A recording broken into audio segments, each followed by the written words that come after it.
Hi boys and girls, welcome to this channel. Today I'll show you 3 methods to use the 50% gray layer in Photoshop. First of all, you can find the 50% gray button inside your Retouch Pro panel right here. Once you press this button, it will create a 50% gray layer and you are ready to go. As the first example, we will light up a little bit the eyes of this beautiful model. Pick a soft rounded brush with white color as your foreground color, set a low level of opacity or flow, and paint over the eyes as like this.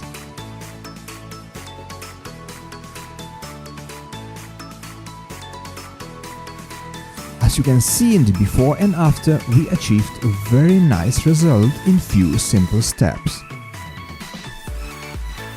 Now let's open a new image and let's add some depth to the shape of her lips. Let's create a new 50% gray layer by clicking this button, and let's use the same method as before to paint over the light areas with a white brush and a black brush over the dark areas.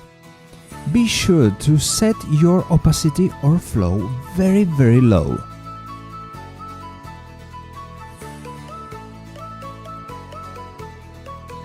As you can see in the before and after, we achieved a very nice result in few simple steps. This process could take some time, so be patient and give it some practice.